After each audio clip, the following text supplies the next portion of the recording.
xibaar yu wér te wóor ca tàng ba abonnez-vous pour ngeen di mën di jot suñuy vidéo. dal leen ak jàmm seen chaîne bi di Buzz 221HD kii di Zakirou Laye Sow di akub homme d'affaires bu kenn dootu présenté ci réew mi di Sénégal dal dinay porté akub plainte dal di koy jëmale ci Abdoulaye Sylla mu moom société bi di Ecotra dal di koy jëmale ci kii di Diène Farba Sarr mi nga xam ne moom moo nekkoon ancien délégué ci DGPI waaye tamit daal di koy jëmale ci kii di Mamadou Faye mi nga xam ne moom moo nekkoon coordinateur ci DGPI waaye tamit daal di koy jëmale ci Antoine Félix Diome mi nga xam ne moom moo nekkoon ancien ministre de l'intérieur ci régime président Macky Sall ci réew mi di Sénégal. si li ni mel kii di Zakirou Laye Sow ne lu sabab mu daal di porter plainte ñeenti ñooñee moom mooy que ne ñeenti ñooñee ñëpp dañoo lëkkaloo woon daal di teg deal état bu réewu Sénégal daal di jël ci moom lu tolloo 15 millions de francs CFA te ne ba ñuy amal li ni mel dañoo mbubboo woon turam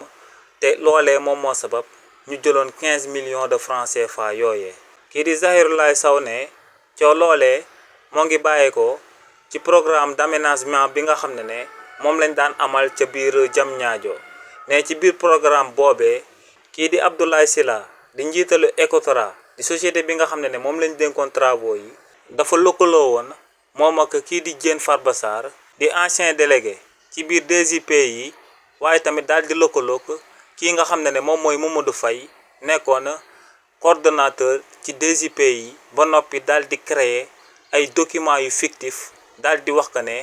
société bii di Ecotra dafa daal di subir ay préjudice jëmale ko ci travaux yooyee mu daal di gagné ba noppi daal di utiliser documents yi fictifs yooyee ñu daal di créer daal di ciy songu nguuru réewu Sénégal ci kanam yoonu réewu Sénégal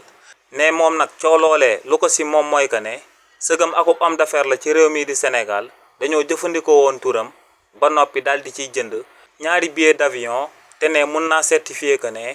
documents yooyee ñu fourniroon ay documents yu fictif la ne li ni mel nag moom moo sabab ñu daal di koy laaleloo daal di koy taqaleeg cooloolee ne tamit kii di Antoine Félix Diome lu sabab mu daal di koy porter plainte moom mooy que ne Antoine Félix Diome ci waxtu boobee moom moo nekkoon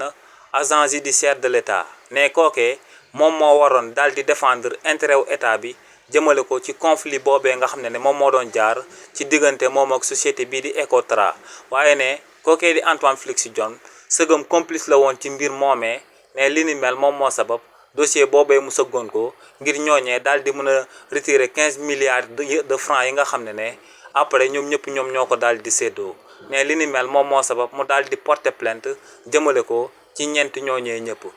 waaye tamit ba tey si li ni mel ginnaaw ba kookee di Zakirou Laye Sow porter plainte am boobee ba noppi kii di Antoine Félix Diome tamit daal di nay porter plainte daal di koy jëmale ci kookee di Zakirou Laye Sow ndax ne kii di Zakirou Laye Sow da koy tiiñal di ko sosal te ne li ni mel moom moo sabab mu daal di koy porter plainte te ne luy dëggal kàddoom yooyee moom mooy que ne ginnaaw ba mu fi daan nekk ministre de l'intérieur homme d'affaires bii di Abdoulaye Sylla dafa porter woon plainte kookee di Zakirou Laye Sow te ne si li ni mel dañ cee tegoon loxo kookee di Zakirou Laye Sow ne nag ginnaaw li ni mel Zakirou Laye Sow da koo bindoon akub lettre daal di koy xamal que ne buñ ko tegee loxo ci réewu Sénégal moom moomee di Antoine Félix Diome lu mu nekk ministre de l'intérieur moom moo sabab ñu daal di koy teg loxo nee nag kookee di Zakirou Laye Sow li ni mel la daal di bëgg a daal di fayeeku ne li ni mel moom moo sabab mu koy daal di sosal ci kanamu yoonu réewu Sénégal te ne tamit loolee moom moo sabab mu daal di porter plainte kookee di Zakirou Laye Sow ci lu mu koy tiiñal ci kanamu yoonu réewu Sénégal. xibaar yu wér te wóor ca tàng ba abonnez-vous pour ngeen di mën di jot suñuy vidéo.